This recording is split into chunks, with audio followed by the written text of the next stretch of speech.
Bonjour tout le monde, j'espère que vous allez bien. Je suis ravi de vous voir de nouveau aujourd'hui. Donc, c'est le quatrième tutoriel. Ce tutoriel, il est pour les formations. Donc, ça sera un petit peu un grand tutoriel parce que c'est de A à Z pour les formations. Comment on peut le gérer de A à Z. Donc, c'est un petit peu un long tutoriel où je vais essayer de le diviser en plusieurs. On verra. Dans le tutoriel précédent, on a vu comment on pouvait créer un lead, le convertir à un client du CRM ou bien créer un client directement de cet onglet.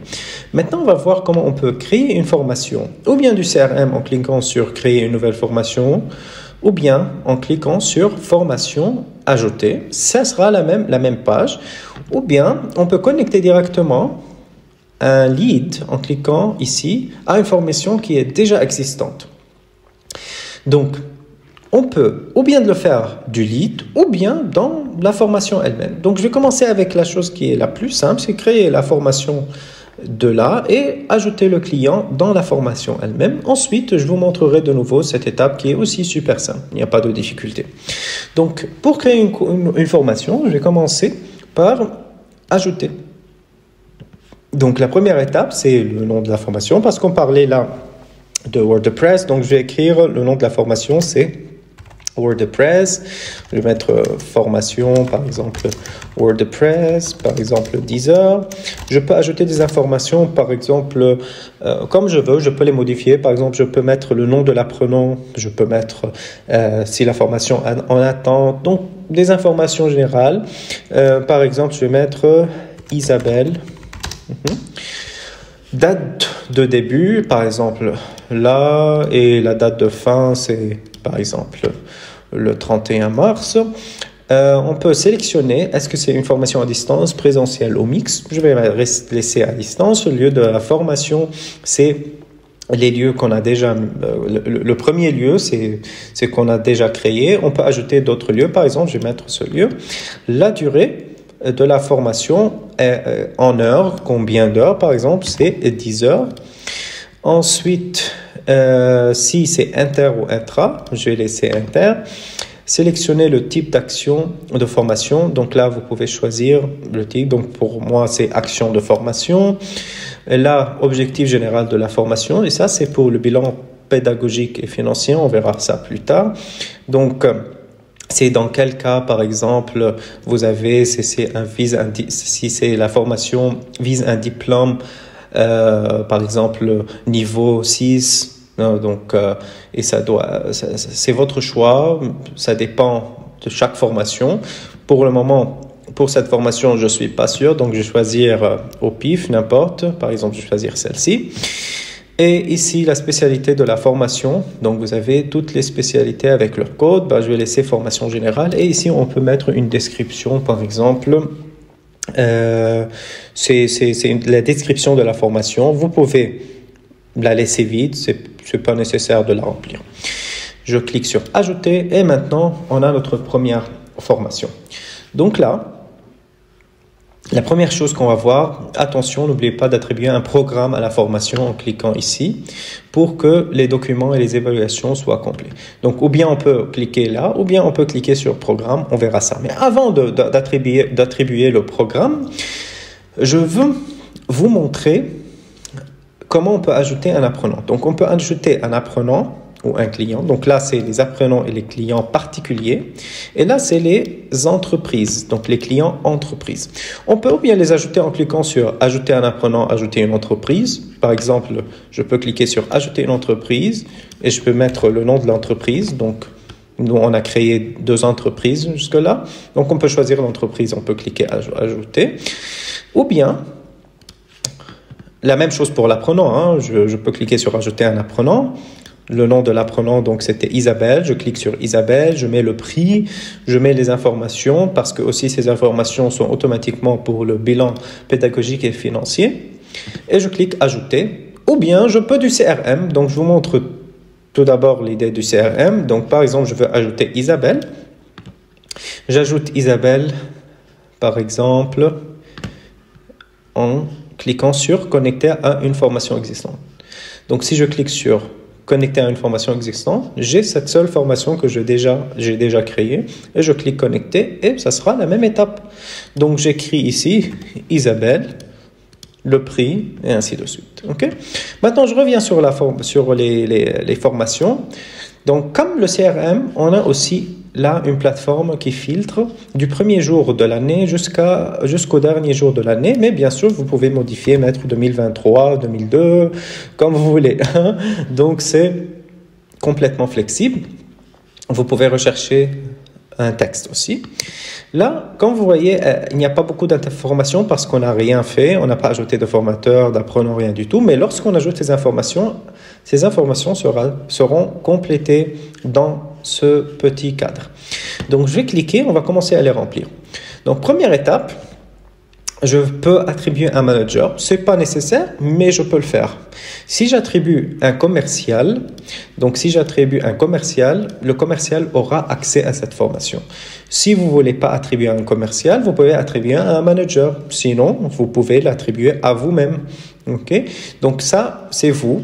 C'est le manager principal, c'est l'organisme de formation. Si vous avez d'autres managers, vous pouvez attribuer leur formation. Mais déjà, les managers, les administrateurs, déjà, ils ont accès à toutes les formations. C'est seulement les commerciaux qui n'ont pas accès. Si vous voulez leur donner accès, vous attribuez. Si vous voulez juste informer le manager que c'est son travail à lui, vous pouvez l'attribuer. Pour le moment, je vais attribuer notre organisme enregistré. OK. Deuxième étape, on peut ajouter des formateurs. Donc là, on a un formateur défaut. On verra dans un autre tutoriel comment on peut créer des formateurs aussi. Mais j'ai déjà créé un formateur pour ce tutoriel pour voir les informations rapidement par rapport à la formation de A à Z. Ensuite, je vous ferai un tutoriel comment on peut ajouter des formateurs et comment on peut ajouter aussi des programmes dans la bibliothèque. Donc, je clique sur « Ajouter un formateur » et j'écris le nom du formateur. Parce que c'est moi qui gère l'entreprise, qui gère l'organisme de formation et je suis en même temps formateur. Donc, j'ai créé un formateur à mon nom. Donc, c'est moi et « Ajouter ». OK. Déjà, là, si je reviens sur « Filtrer », ça commence à se remplir. Les formateurs, il y a le nom. Bien sûr, vous pouvez ajouter d'autres formateurs. Il n'y a pas de limite. C'est complètement illimité. Si vous voulez ajouter un apprenant, il suffit de cliquer sur « Ajouter un apprenant ». Faites attention, si l'apprenant, c'est lui le client, on l'ajoute tout simplement ici. Si l'apprenant, il est le client, si l'apprenant, il est seulement un apprenant et le client, c'est une entreprise, il faut ajouter une entreprise et attribuer ce client, cet apprenant à l'entreprise. Je vais vous faire les deux exemples. Par exemple, maintenant, l'apprenant, c'est un particulier et c'est lui qui va être le client en même temps. Donc, il suffit juste de l'ajouter là. Donc, ajouter un apprenant, par exemple, Isabelle.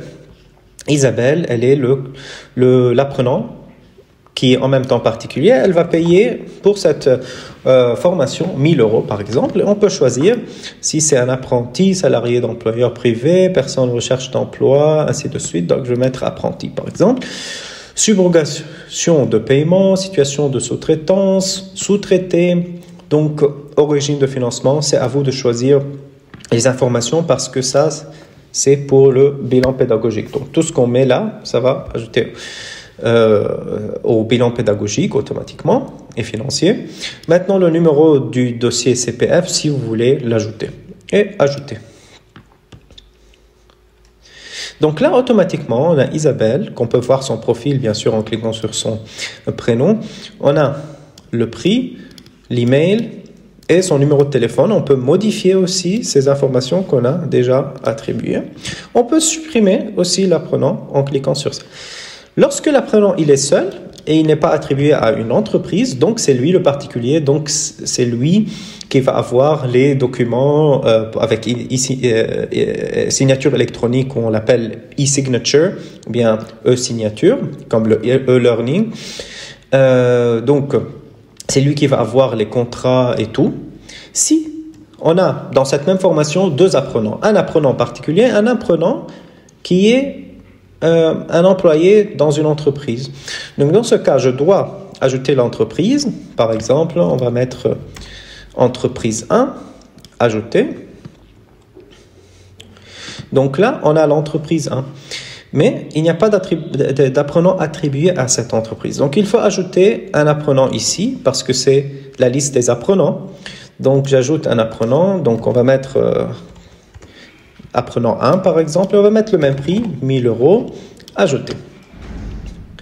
Pour le moment, l'apprenant 1, il est comme Isabelle. Il est particulier apprenant. Donc, c'est lui le client et l'apprenant en même temps.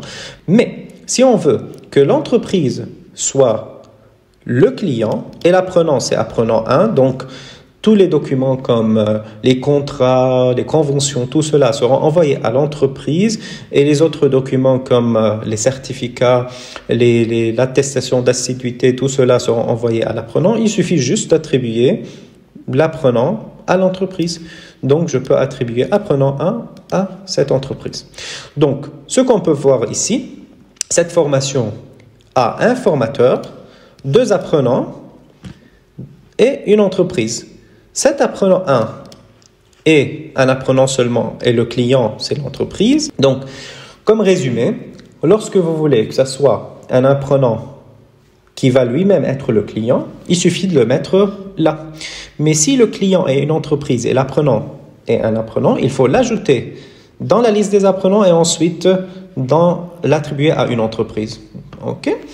Ensuite, là, bien sûr, on peut voir le prix total. Donc, c'est 1000 € plus 1000 €. Et là, on a les heures planifiées. On n'a pas planifié des horaires pour le moment. Donc, c'est 0 heure. On peut ajouter un financeur si peut-être une des formations et un des clients est financé. On peut ajouter aussi un financeur. Par exemple, Casse-Tête-Épaule. Parfait. Et la même idée, on a les informations, on peut supprimer. On peut modifier la description. Au début, on n'a pas ajouté de description, mais on peut la modifier. Là, on peut ajouter des commentaires. Bien sûr, ces commentaires ne sont pas visibles aux apprenants. Par exemple, je vais mettre exemple et ajouter. Le commentaire a été ajouté avec succès. Donc là, faites attention parce que c'est vous qui avez ajouté ce commentaire, donc c'est l'organisme de formation qui a ajouté ce commentaire. Donc là, vous n'allez pas avoir ajouté par. Mais si c'est un formateur qui a ajouté le commentaire, vous allez avoir l'information ajoutée par le formateur et le nom du formateur. Si c'est un administrateur ou un commercial qui a ajouté ce commentaire, vous allez voir son nom et son prénom. Parfait. Là, ensuite, on a le lien de la visio. Donc, ce lien, c'est le lien comme Zoom ou Google Meet ou quoi que ce soit que vous envoyez. C'est la salle virtuelle où le formateur peut rencontrer ses apprenants. Vous pouvez le remplir ici. Bien sûr, le formateur a la même chose chez lui. On verra aussi la plateforme du formateur dans un autre tutoriel, mais c'est la même idée. Il a accès à ça. Il peut lui-même mettre la salle. Il peut mettre le lien, par exemple, on va mettre https meet.google.com/ par exemple, ils mettent des codes comme ça, par exemple. Et ajouter, modifier. Vous pouvez vous-même le mettre ou bien le formateur peut le mettre plus tard. Aussi, le formateur peut à chaque fois, au début de la formation, cliquer sur « Envoyer » pour envoyer ce lien de la visio. Et ce lien de la visio sera envoyé à tous les apprenants de cette liste. Automatiquement, en un seul clic, un email va être envoyé avec ce lien de visio à tous ces apprenants. Parfait. Bien sûr, aussi, on peut supprimer ou modifier la formation. On peut cliquer sur modifier pour modifier toutes les informations qu'on a déjà attribuées. Et on peut la supprimer. Mais faites attention lorsque vous voulez supprimer la formation, il faut tout d'abord supprimer les apprenants, les formateurs, les documents, les créneaux, tout cela. Et ensuite la supprimer. Mais bien sûr, si vous n'avez rien ajouté dès le début, vous pouvez la supprimer tout simplement en un seul clic. C'est comme un dossier où vous mettez toutes les informations. Donc, cette technique qui est mise là, c'est pour faciliter tout. Lorsque vous attribuez un apprenant à une entreprise, automatiquement, les documents nécessaires où il y a la signature électronique sont pour l'entreprise et les documents comme l'assiduité, l'attestation d'assiduité, le certificat, tout cela seront pour l'apprenant. Par contre, si on met l'apprenant tout seul ici, le contrat particulier, contrat VAE, seront pour l'apprenant et aussi l'attestation d'assiduité, tout cela.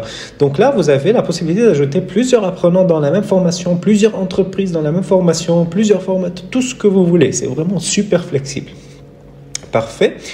Maintenant, avant de continuer, je vais attribuer le programme pour compléter la formation ici.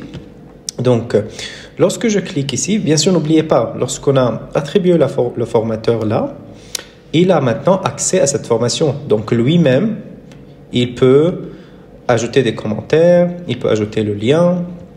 Bien sûr, il ne peut pas lui-même ajouter des apprenants, ce n'est pas son travail, mais il pourra mettre des créneaux, ainsi de suite. On verra le compte du formateur lorsqu'on arrive au tutoriel du compte du formateur.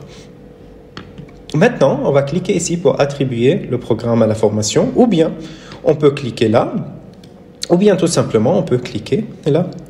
Et là, on peut choisir de la liste des programmes qu'on a, quel programme on va attribuer. Pour le moment, c'est WordPress. J'ai seulement un seul programme, je n'ai pas créé d'autres. On verra dans un autre tutoriel comment on ajoute des programmes. Donc, je clique tout simplement sur « Attribuer ». Et là, le programme, il est attribué. Donc, l'erreur qui était là, elle a disparu. On peut voir les détails du programme. Donc, moi, j'ai créé un programme rapidement. Donc, je ne crois pas que j'ai mis toutes les informations. Oui, je n'ai pas mis toutes les informations. Donc, on peut voir les détails du programme. On verra ça en détail dans un autre tutoriel. On peut voir les fichiers du programme si on ajoutait des fichiers. On peut télécharger le programme en PDF. On peut supprimer le programme. Donc, si je le supprime, de nouveau, pas de programme attribué et de nouveau, j'ai cette erreur. Donc, je dois l'attribuer.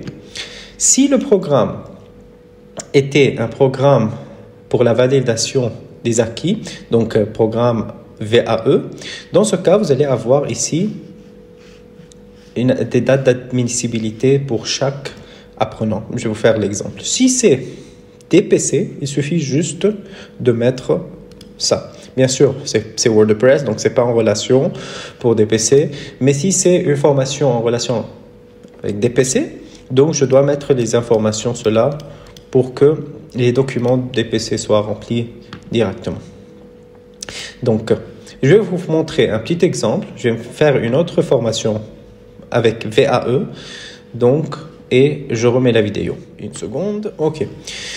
Donc, dans le programme, on peut ou bien voir les détails du programme. Donc, ce programme, moi, je ne l'ai pas complètement complété. Donc, vous allez voir des cases vides. Mais si je clique sur détails du programme, c'est comme ça, vous allez voir les détails. Mais on verra ça dans un tutoriel plus détaillé. Cette page, on la verra en détail. On peut voir les fichiers du programme si on a ajouté des PDF, quoi que ce soit. On peut télécharger le programme en PDF aussi. On verra ça dans le tutoriel du PDF, pardon, tutoriel du programme aussi. On peut supprimer le programme. Si la formation ou le programme, dans la création du programme, je l'ai mis pour la validation des acquis, donc VAE. Dans ce cas-là, je vais avoir quelque chose de plus. Je vais vous montrer. Donc, je vais supprimer ça et je vais mettre un deuxième programme où j'ai mis VAE. Donc, attribuer. Et là, vous avez vu, donc, action permettant de faire valider les acquis de l'expérience. Donc, c'est un programme VAE.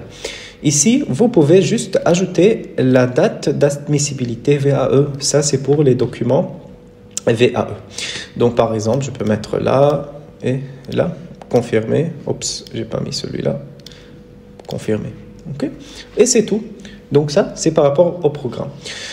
Donc, deuxième étape, c'est le planning. Donc, le planning, c'est là, vous avez un calendrier très simple à utiliser et vous avez un petit bouton ici, formation planifiée. Parce que lorsqu'on a vu ici, la formation, elle est en cours. Lorsqu'on clique sur le bouton formation planifiée, la formation sera là. Donc, le formateur, lorsqu'il ajoute son premier créneau, il peut cliquer sur formation planifiée et elle sera ici. Et bien sûr, il y a un bouton pour formation terminée. Lorsque la formation est terminée, on clique et elle devient là et on parlera de ça. Donc, je reviens ici sur le planning. Par exemple, je vais mettre un créneau ici. Je peux nommer le créneau ou je peux juste mettre session 1.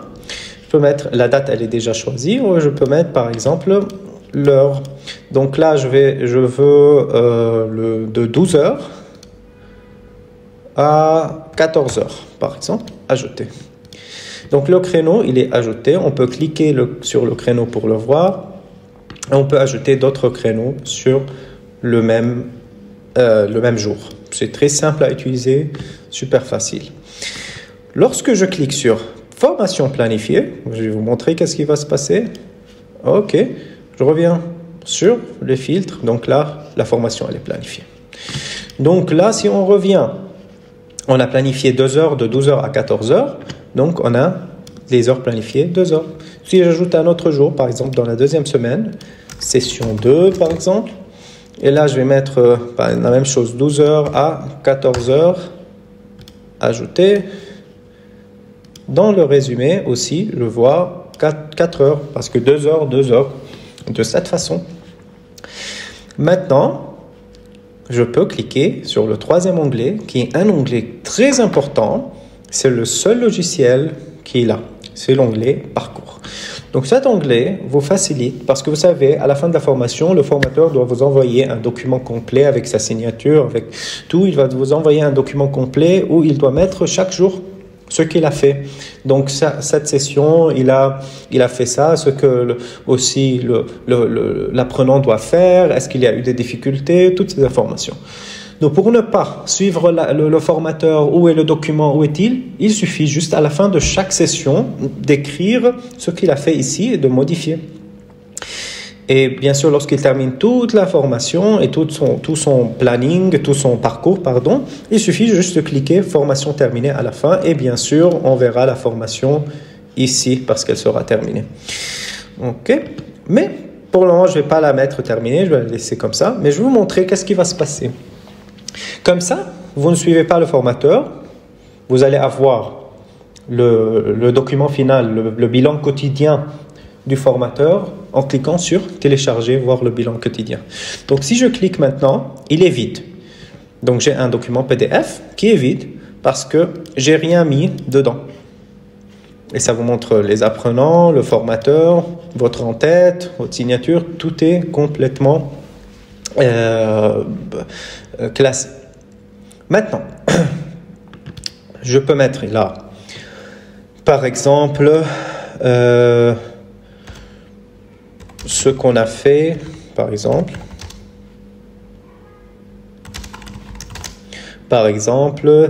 acheter un hébergement, par exemple, ce qui est à faire, par exemple,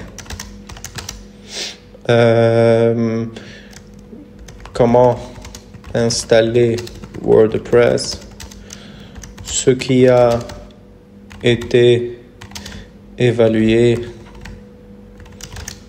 etc. Et on peut bien sûr ajouter ce qu'on veut, cliquer sur modifier. Lorsque je clique sur télécharger, voir le bilan quotidien, j'ai le bilan quotidien complet ici avec les textes. Bien sûr, on peut le télécharger en PDF, ce document, et on peut le laisser dans notre système.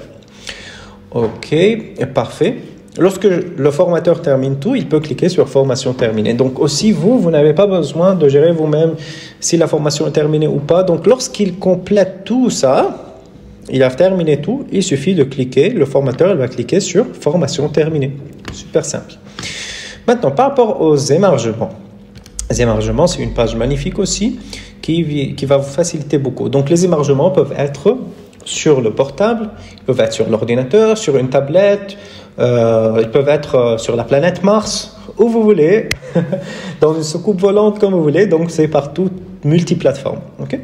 Donc ou bien, si c'est par exemple c'est une formation présentielle et non pas à distance, vous pouvez tout simplement cliquer sur la plaque blanche ici et vous pouvez signer vous-même ou faire signer les formateurs, les apprenants et tout ça. La même chose pour le formateur. S'il est avec les apprenants, c'est en présentiel, il peut lui-même cliquer et faire signer les apprenants. Par exemple, si je clique ici, si je peux signer comme je veux, je peux effacer, je peux signer, par exemple, et je peux cliquer envoyer. Donc là, si j'actualise la page, j'ai ma signature. Si je veux envoyer au formateur le lien de la signature de l'émargement, je peux cliquer sur son email ici. Mais si c'est déjà signé, donc on ne va pas cliquer sur l'email parce que c'est déjà signé, donc on ne va pas lui envoyer le lien de nouveau. Donc on peut l'envoyer comme on veut jusqu'à que ça soit signé. Lorsque c'est signé, on n'a plus besoin de l'envoyer, donc pas besoin de l'envoyer. La même chose pour les apprenants, on peut envoyer l'email aux apprenants de la signature de l'émargement en cliquant sur leur email si on veut l'envoyer un par un, ou bien on peut cliquer une seule fois sur ce bouton et ça va envoyer le lien de l'émargement à tous les apprenants de la formation, chacun son propre email. Okay? Donc la même idée, si c'est à distance, c'est bien d'utiliser les emails, donc envoyer les liens. Si c'est présentiel, il suffit juste de faire signer les élèves ou les apprenants dans le même compte du formateur ou dans votre compte, par exemple. Et c'est ça. Bien sûr, une chose importante, c'est gérer les absences. Parce que parfois, un apprenant, par exemple, apprenant 1, il n'est pas disponible ici, donc il ne va pas signer, mais on peut savoir ça, on peut avoir un symbole ici qu'il était absent. Donc on peut cliquer dans l'onglet absence pour gérer les absences, et on peut ajouter une absence. Donc qui était absent? C'est l'apprenant 1. Sur quel créneau? Est-ce que c'est le 15 ou bien le 22? Ben, c'était le 15. Absence injustifiée ou bien justifiée ou bien abandon. Donc, par exemple, on va mettre injustifié parce qu'on n'a pas eu l'information. Motif, on n'a pas encore les informations. Lorsque c'est justifié, on peut les ajouter. Je clique sur ajouter. Maintenant, j'ai cette absence. On revient là, mais je vais vous montrer sur les émargements que là, il y a ce petit symbole-là que l'apprenant 1, il était absent. Sur les absences, on peut remettre, lorsque l'apprenant a repris la formation, on peut juste allumer ça, comme ça, et ça met par défaut la date d'aujourd'hui, par exemple. Mais si vous voulez, vous pouvez modifier la date, et mettre la date que vous voulez. Par exemple, reprise le 14, modifier. On peut envoyer des emails pour relancer. Si on veut relancer, on peut relancer l'apprenant lui-même. Si vous vous rappelez, cet apprenant, il était pour une entreprise. Donc, si l'apprenant est particulier, on peut relancer seulement l'apprenant, comme Isabelle par exemple. Mais si c'est un apprenant qui est pour une entreprise, donc c'est une entreprise qui est le client, on peut relancer l'apprenant et l'entreprise comme on veut. C'est vraiment flexible. Donc, je clique là, je clique sur relancer. Je choisis, est-ce que je vais relancer l'apprenant ou je vais relancer l'entreprise? Donc, par exemple, si je veux relancer l'apprenant, je clique sur relancer l'apprenant. Et aussi, il y a par défaut des templates que vous pouvez changer. Une absence, 2 absences, 3 absences. Vous pouvez les changer. Ça, c'est par défaut. On verra dans le tutoriel des templates ou des formats comment on peut les changer. Vous pouvez modifier le texte. Vous pouvez voir l'email avant de l'envoyer et vous pouvez même l'envoyer. La même chose pour relancer une entreprise, la même idée. On clique, aussi on a l'email de l'entreprise, relance pour l'apprenant. Aussi, c'est un template qui est par défaut. Vous pouvez modifier toutes ces informations. Je reviens. OK. OK. Je reviens aux absences. Aussi, on peut modifier l'absence et on peut la supprimer. C'est vraiment flexible, complètement flexible. Maintenant, par rapport à l'onglet des documents partagés, donc chaque apprenant a une partie où on peut lui partager des documents. Le formateur peut leur donner des exercices, vous pouvez ajouter des documents. C'est des documents que vous chargez, que vous téléchargez ou téléversez si vous voulez. C'est un upload des documents à chaque apprenant. Donc, chaque apprenant va avoir accès à tous les documents qu'on lui met là. Donc, ça peut être des images, des photos, des exercices, Excel, Word, tout ce que vous voulez. Donc, je peux cliquer parcourir. Par exemple, je vais mettre un exemple, cette image, par exemple un curseur, parce que c'est une formation WordPress, donc je leur envoie l'image du curseur pour l'ajouter quelque part et je clique sur ajouter. Donc, je peux ou bien supprimer l'image ou je peux ajouter une autre. Si je veux voir cette image, je peux cliquer sur ça. Donc, si je clique sur ça, sur le nom du fichier, il va se télécharger, on peut l'avoir. Si je veux pas, je peux le supprimer. Je peux l'ajouter à chacun. Okay? Donc, ça, c'est pour les documents privés entre l'organisme, le formateur, l'apprenant. Maintenant, pour la partie messagerie. Donc là, on n'a envoyé aucun email, mais on va tester, on va envoyer un email. Et là, l'historique des emails vont être remplis automatiquement. Aussi, on peut voir si l'email il est lu ou pas. Donc, par exemple, je vais envoyer un email à Isabelle, par exemple. Vous pouvez ou bien envoyer un email template, donc c'est des emails que vous avez déjà préparés, ou bien des emails libres. Donc, si je clique sur envoyer un email template, je vais avoir ça et je dois choisir les templates. Donc là, tous les emails templates qui sont dans la messagerie, on ne vous donne pas des templates par défaut, c'est à vous de les créer. On verra ça dans l'onglet, dans le tutoriel des emails, mais bien sûr, c'est tout simplement là, vous pouvez cliquer sur email et email pour les apprenants et vous pouvez ajouter un template comme vous voulez. On verra ça dans les tutoriels. Bien sûr, vous pouvez même envoyer des emails libres à n'importe quel email. On verra ça aussi dans le tutoriel des emails. Mais pour le moment, je vais envoyer un email libre à cet apprenant. Cet email, c'est un Gmail. Je veux un email libre à apprenant 1, par exemple. Je vais envoyer un email à apprenant 1. OK. Donc, le sujet de l'email, ça sera exemple. Bonjour. Je peux même ajouter une pièce jointe. Je ne vais pas ajouter de pièce jointe maintenant. Je peux voir avant l'envoi et je peux envoyer. Je vais directement envoyer. Je peux même ajouter des balises, n'oubliez pas. Par exemple, nom de l'organisme. Je peux ajouter la date d'aujourd'hui, tout ce que je veux. Je peux changer les couleurs ici. Tout est vraiment flexible. On verra beaucoup plus dans le tutoriel. Et je clique sur envoyer. Lorsque je clique sur envoyer, automatiquement, je vais avoir là l'email. Donc, je peux relire l'email en cliquant sur cet email et je peux voir le statut de l'email s'il est envoyé, s'il est lu ou pas. Donc, les emails sont envoyés, mais est-ce qu'il est lu ou pas? On ne sait pas. Donc, lorsque il est lu, ça va changer le statut de envoyé à lu. OK? Parfait, la même chose pour les formateurs, pour les financeurs, pour les managers et pour les entreprises. Et bien sûr, chaque email envoyé, on parle, même les émargements, vous allez voir.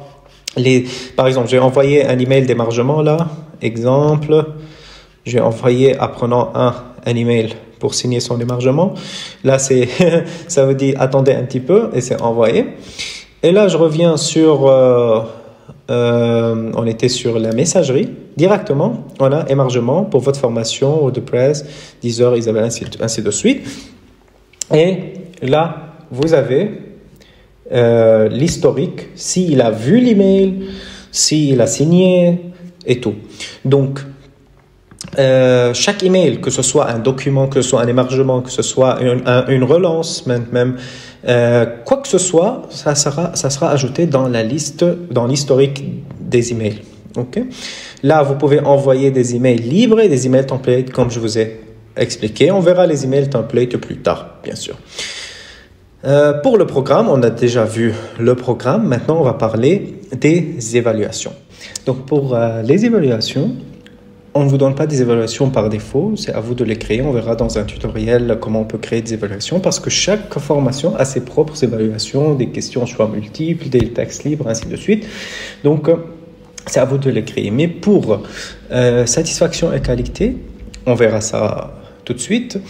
On vous donne des questions, des questionnaires de satisfaction, de qualité qui sont par défaut. Vous pouvez les modifier, vous pouvez les laisser comme ils sont, vous pouvez ajouter d'autres. C'est vraiment flexible. Il n'y a pas de limite de création. Vous pouvez créer des formulaires illimités. Okay? Donc, pour commencer avec l'évaluation, pour le moment, moi, j'ai créé 2 évaluations, une évaluation au WordPress post-formation, une pré-formation, mais s'il y a d'autres, bien sûr, ils vont apparaître là. Donc, pour l'évaluation, je peux choisir pour chaque apprenant une évaluation de la liste. Donc, pour le moment, j'ai seulement une seule, mais s'il y a d'autres, ils vont apparaître. C'est déjà sélectionné et je clique sur « Attribuer ». Je peux attribuer aussi la même chose post-formation. Lorsque j'attribue un questionnaire, il va apparaître chez l'apprenant. Vous pouvez ou bien lui envoyer par email, ou bien le supprimer, ou bien si c'est présentiel, si la formation est présentielle, on peut cliquer sur ça aussi et on peut répondre aux questions. On peut permettre à l'apprenant de répondre aux questions sur votre ordinateur aussi. Si c'est à distance, c'est mieux de l'envoyer par email, ou bien de demander à l'apprenant de se connecter à son compte et il peut cliquer et faire les évaluations. Parce que le moment où vous attribuez une évaluation, directement, elle va apparaître dans son compte et il pourra cliquer et répondre aux questions. Donc, lorsque je clique, je peux répondre aux questions. On verra qu'est-ce qui va se passer si on répond aux questions aussi. La même chose pour les évaluations de post-formation, la même chose, j'attribue. Donc, pour chaque apprenant, je peux attribuer des évaluations. Par exemple, moi, je veux répondre. Par exemple, moi, je suis l'apprenant, j'ai reçu l'email, je clique sur le lien et je peux répondre. Donc, par exemple, c'est quoi WordPress? C'est une source ouverte, open source, par exemple, qui nous permet de créer des sites web, Et là, la question, WordPress est une open source ou bien est payant? La réponse est open source. Pour installer WordPress, je vais sur wordpress.org. Je vais mettre la bonne réponse, c'est wordpress.org. Faites attention, toutes les questions qui sont à choix multiples, ce sont des questions notées. Toutes les questions qui sont des questions libres, donc des textes libres, ils ne sont pas notés. Elles ne sont pas notées parce qu'on ne peut pas noter des questions libres. Vous pouvez les revoir plus tard. Donc là, j'ai les bonnes réponses. Je clique sur envoyer. Le moment où l'apprenant envoie le questionnaire, vous allez directement recevoir une notification par email que cet apprenant il a rempli ce formulaire. Okay? Si on actualise la page, donc on a la moyenne 100%. Bien sûr, l'apprenant même peut cliquer sur son compte pour voir les réponses, où il a fait ses erreurs et tout. Et vous pouvez cliquer pour voir toutes les réponses et la correction de son évaluation. Okay? Maintenant, c'est la même chose aussi pour les évaluations de post-formation. C'est la même idée. Je peux envoyer par email aussi. Il y a des formulaires, des templates qui sont déjà créés. Et je peux tout simplement cliquer sur envoyer. Lorsque je clique sur envoyer, l'apprenant 1 va recevoir l'email et il pourra cliquer pour remplir le questionnaire. Par exemple, il va remplir là, c'est quoi un serveur? C'est un ordinateur connecté directement à l'Internet.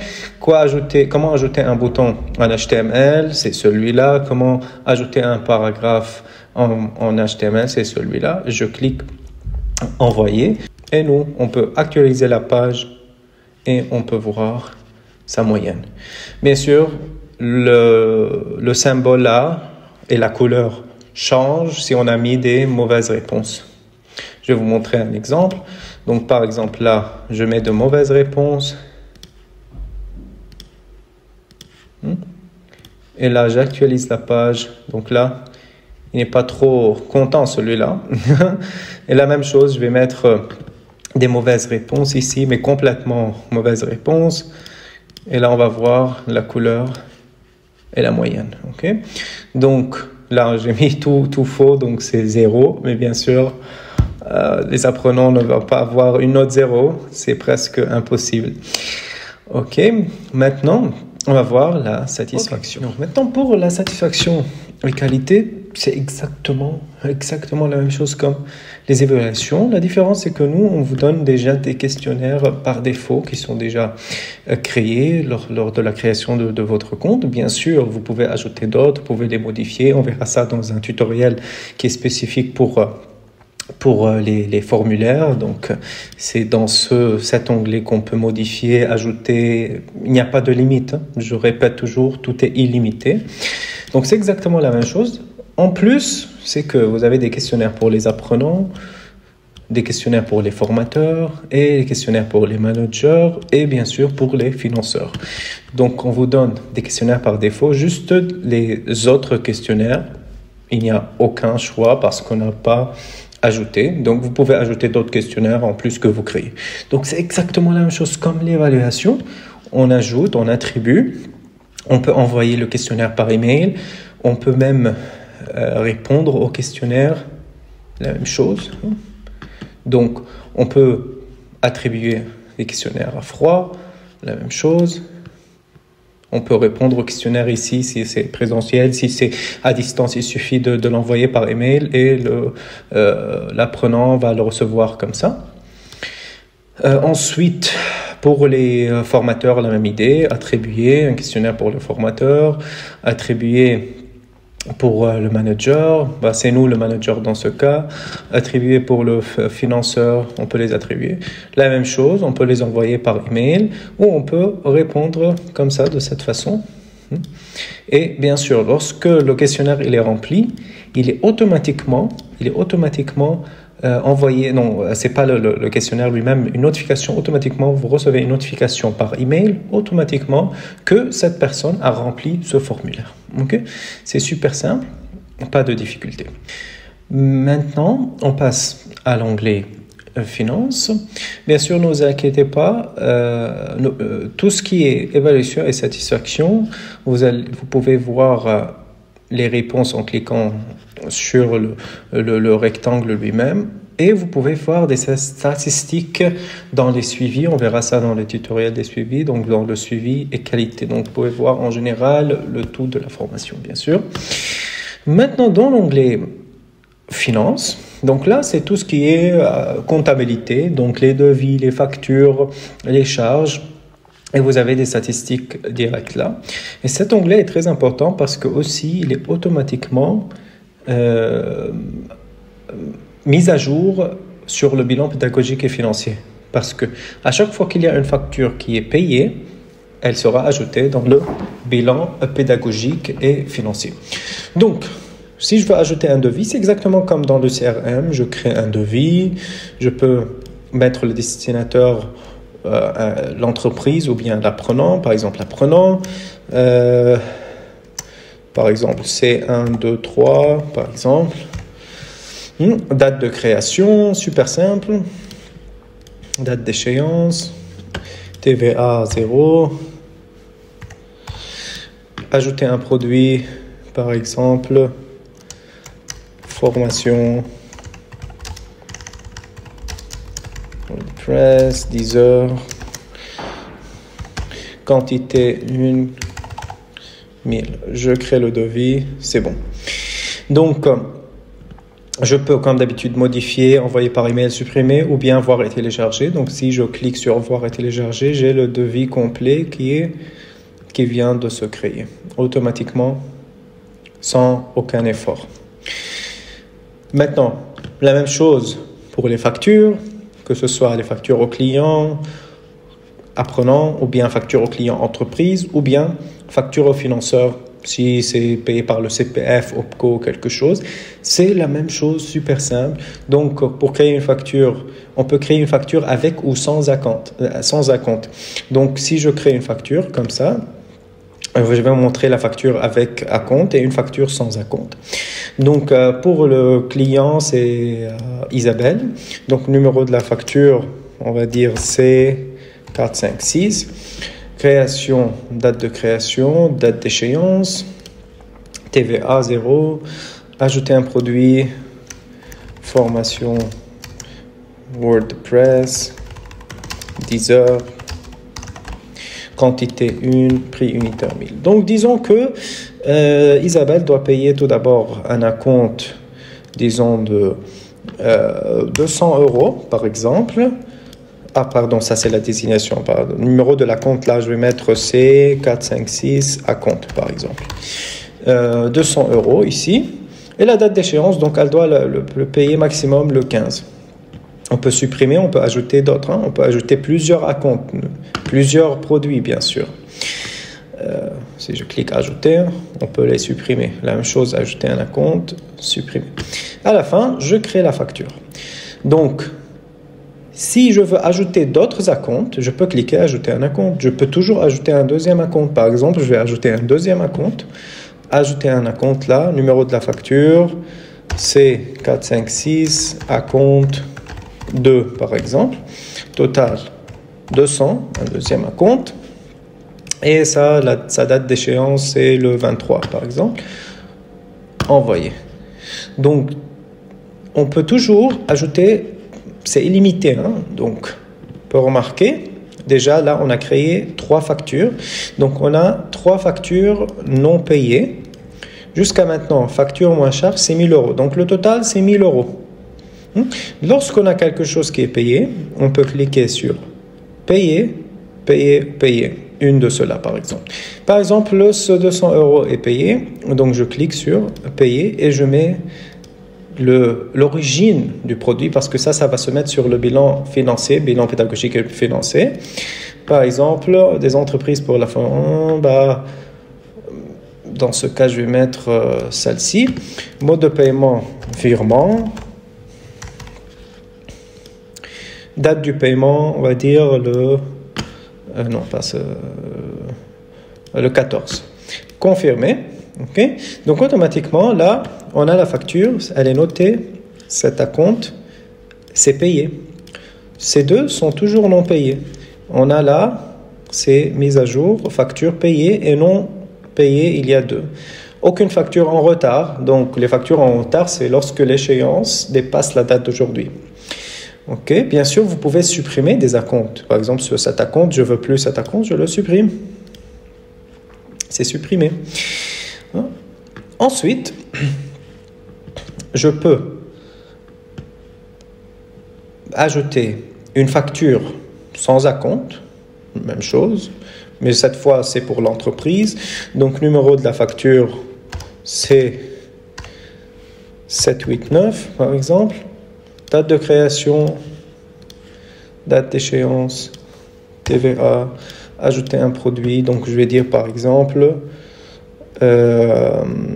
apprenant formation WordPress 10 heures et je mets le nom de l'apprenant parce que c'est une entreprise, donc je lui mets sur le nom de l'apprenant. Donc chaque apprenant, je lui ajoute un produit. Donc s'il y a 2 apprenants pour cette entreprise, je lui ajoute un deuxième produit.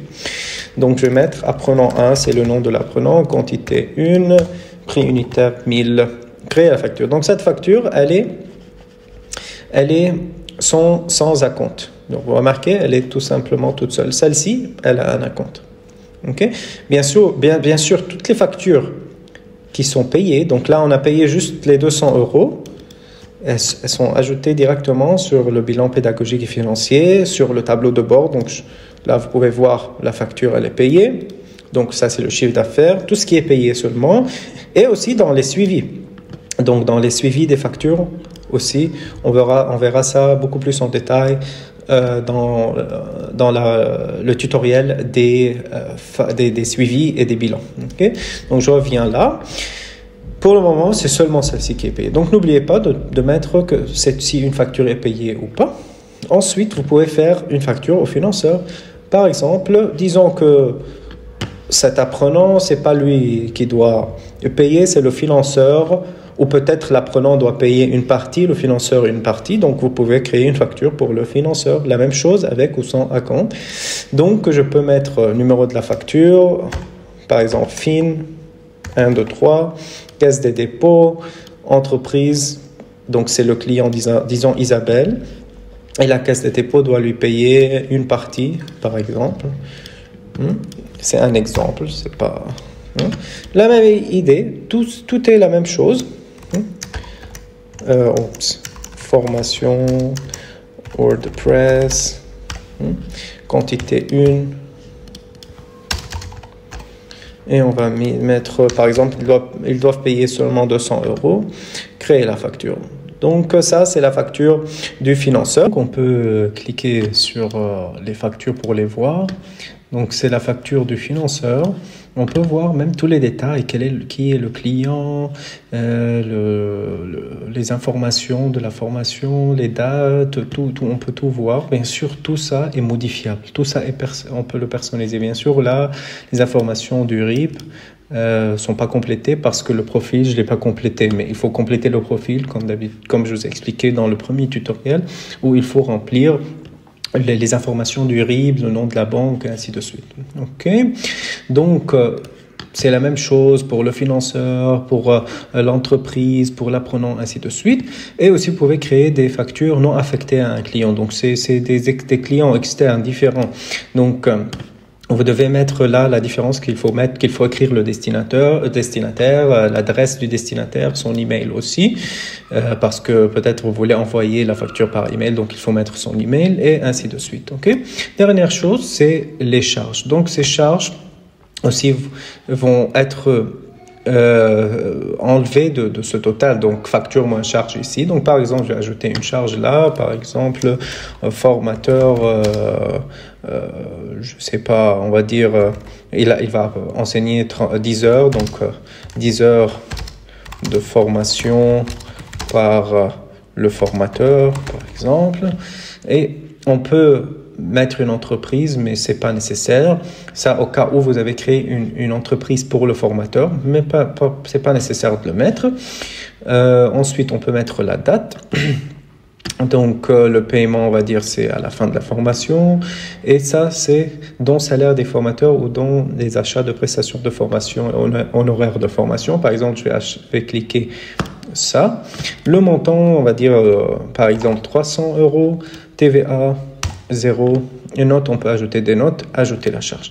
Donc là, automatiquement, vous remarquez que facture moins charge, c'est 1900 €. Pourquoi? Parce qu'on a un total de 2200 moins 300 et tout est vraiment calculé. Et bien sûr, on peut voir dans les suivis tous les changements. Okay? Ça, c'est par rapport aux finances. C'est super simple, simplifié, facile à créer. Tout est vraiment super simple. Maintenant, on va passer aux documents, conventions et documents. Donc, cet onglet, c'est un des onglets les plus importants parce que vous pouvez envoyer des documents, attribuer des documents, tous les documents nécessaires. Donc, chez l'apprenant, il pourra voir directement les CGV, politique de confidentialité, règlement intérieur et programme de la formation. Parce que ce sont des documents qui ne demandent pas des signatures électroniques, qui ne demandent pas des confirmations antérieures, parce que c'est des documents qu'on a déjà vus, qui sont pour tout le monde les mêmes. Par contre, les autres documents, du contrat particulier jusqu'à la micro-certification, ce sont des documents qu'il faut confirmer. Il faut peut-être modifier la date, confirmer les informations et tout, avant de les attribuer. Donc ça, c'est les documents défauts. Et on va voir dans le tutoriel prochain comment on peut modifier les documents, les formats, mettre des documents défauts, mettre d'autres documents. Donc ça, c'est les templates des documents qu'on peut changer comme on veut. On peut les modifier, ajouter des documents illimités.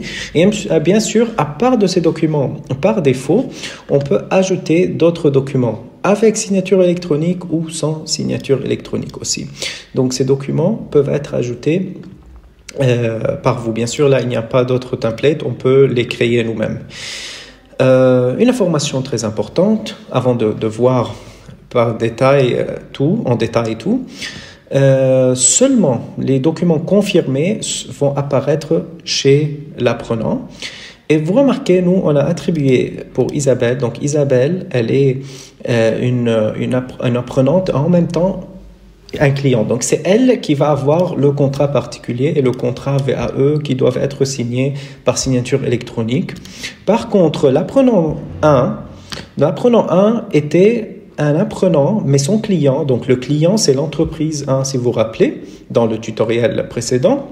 Donc, dans ce cas, la convention entreprise et le contrat VAE seront envoyés à l'entreprise 1 et il n'y aura pas de contrat particulier et contrat VAE pour l'apprenant 1 parce que c'est pas lui le client, il est juste un apprenant. Donc, c'est comme ça qu'il faut savoir. C'est pour cela. Donc, on revient au résumé. Lorsque on veut que le client soit une entreprise, on lui met l'apprenant là. Donc, ça veut dire on doit mettre tous les apprenants dans la liste des apprenants et particuliers.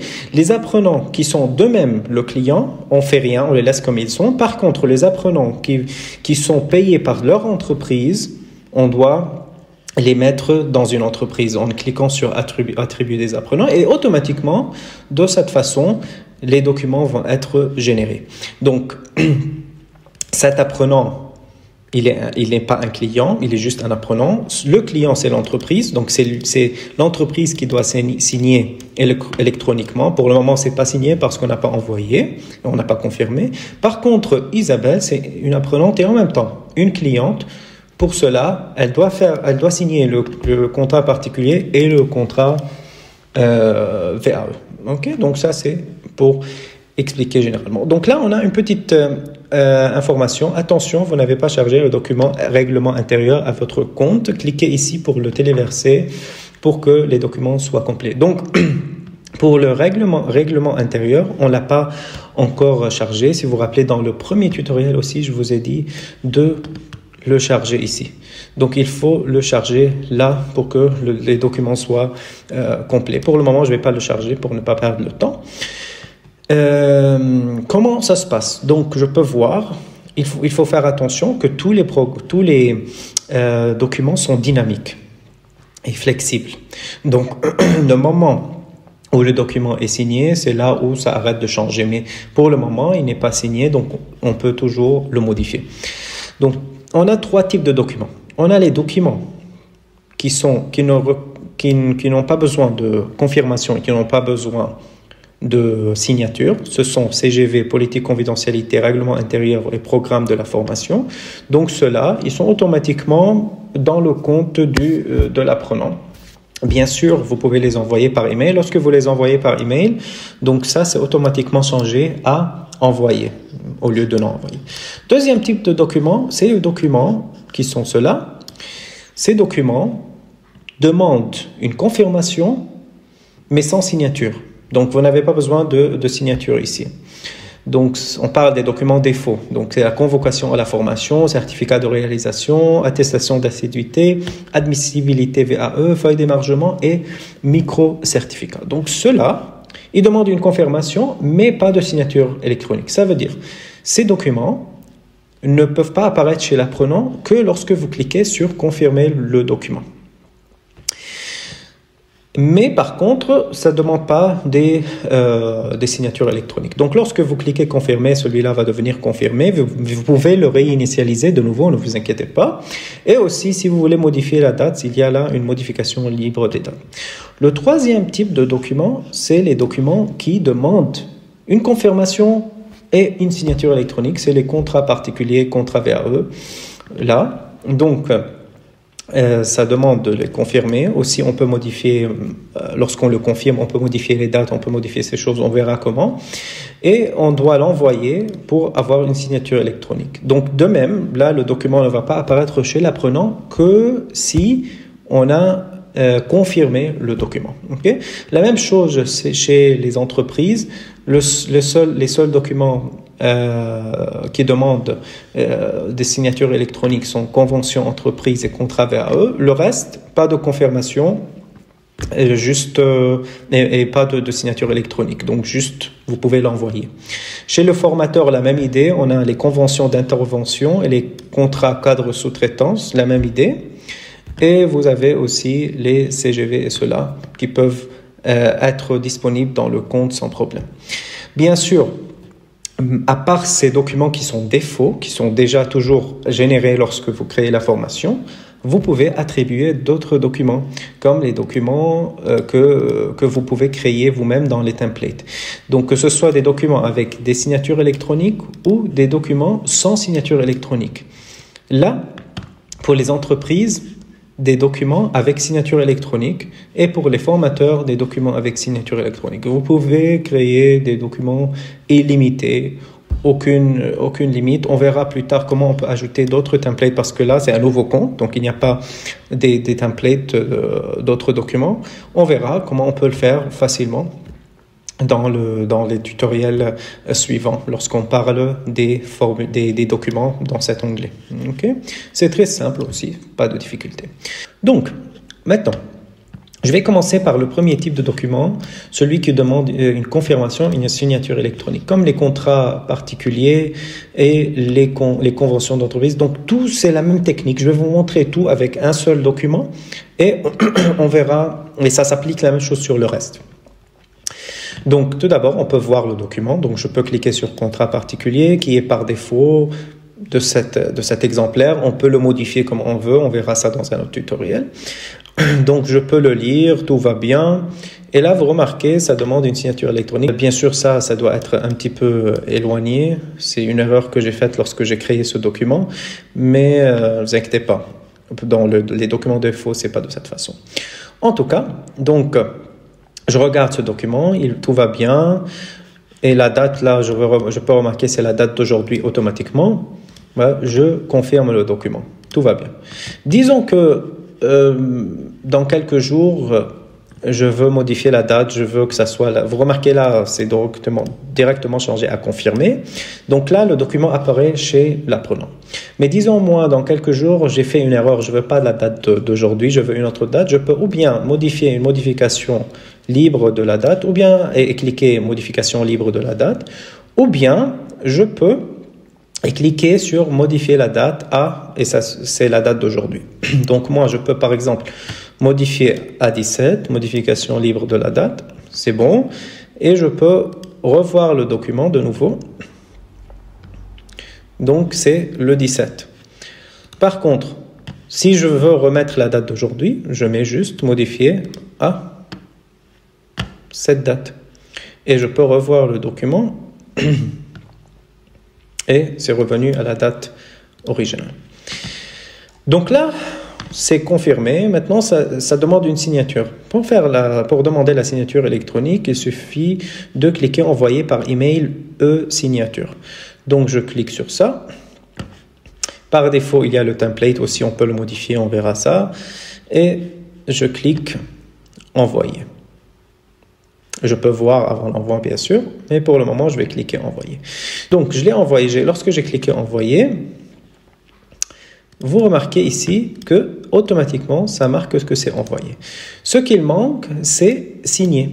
Donc, l'apprenant, il a reçu l'email pour signer la signature électronique. Il suffit juste de cliquer sur l'email et signer. La signature peut se faire aussi sur multiplateformes, sur le téléphone, l'ordinateur ou quoi que ce soit. Et automatiquement, le moment où c'est signé, vous recevez une notification que l'apprenant a signé avec le document signé et aussi l'apprenant reçoit une notification avec le document signé et ça, automatiquement, ça change à signer. Donc, vous n'avez pas besoin de cliquer sur aucun bouton pour dire « Ah, ce document signé, non, ce document n'est pas signé ». Automatiquement, ça se met à jour. OK? Donc, je vous montrerai un petit exemple à la fin, lorsque je vais signer un document, comment ça va changer automatiquement. Ça, c'est par rapport au document qui demande une signature électronique. Deuxième chose, c'est les documents qui ne demandent pas une signature électronique, mais ils demandent une confirmation. Par exemple, convocation à la formation. Donc, je clique « Voir ». Et là, je peux lire les informations. Tout va bien, parfait. Je ferme. Et je peux confirmer. Je peux modifier la date si je veux, modification libre, et confirmer. Disons, moi, j'ai fait une erreur là. Je veux modifier la date de nouveau. Donc, je clique sur réinitialiser le document. Ça réinitialise le document et c'est revenu de nouveau comme je veux. Et je peux mettre la date que je veux, par exemple 17, et confirmer le document. Je peux l'envoyer par email et lorsque je clique sur envoyer par email, ça devient envoyé. Donc ça s'applique sur tous les autres documents. La même idée. OK? Donc, je vais vous faire un petit exemple. Je vais chercher un document qui demande une signature électronique. Donc, j'ai cherché un email qui est envoyé. Donc, cet email que j'ai envoyé, je vais l'ouvrir et je vais signer. Et ensuite, je vais vous montrer comment ça va se mettre automatiquement à signer. Donc, je reviens dans quelques secondes. Donc, j'ai ouvert l'email de la signature électronique du document qui était là, contrat particulier. Donc, j'actualise la page là. Donc, je vois, il n'est pas signé le document. Donc, ça, c'est le document. On peut le voir de nouveau. Donc, ça, c'est les informations. Et même l'apprenant qui a reçu, ou le client qui a reçu le document, il peut le revoir avant de signer. Donc, on va cliquer pour revoir le document. C'est le même document, exactement le même document. Donc, je lis le document, tout va bien, et je peux signer. Donc, ça, c'est qui? C'est Isabelle. Donc, je vais signer comme Isabelle, par exemple. Je peux effacer si je veux, et je peux envoyer. Donc, lorsque je clique envoyer, ça prend quelques secondes pour envoyer deux notifications. Une notification par email à l'apprenant ou avec le document qui est complètement signé des deux parties et une notification à l'organisme de formation aussi avec le document signé des deux parties. Donc, je clique envoyer et ça fait la signature. Mais automatiquement, maintenant, on peut actualiser la page et voir que le contrat il est signé. Et même on peut voir le document qui est maintenant signé. Bien sûr, comme je vous ai dit, ça c'est une erreur de ma part. Ne vous inquiétez pas, chez vous, ça ne va pas être comme ça collé. Ça, c'est parce que c'est un document que moi j'ai créé. Donc, je peux, comme je veux, je peux le pousser un petit peu. Okay? Donc, c'est ça en général pour les documents. Ok, donc c'est ça en général pour les documents et ça s'applique sur tous les autres documents, la même chose, spécifiquement pour les documents de signature électronique. La même chose si vous voulez attribuer d'autres documents, que ce soit avec signature électronique ou non, vous pouvez les attribuer et vous pouvez créer d'autres modèles de documents avec e-signature ou bien sans e-signature en cliquant ici. Donc vous pouvez cliquer ici et ça va vous prendre bien sûr à la page des documents ici, pour les clients et ainsi de suite.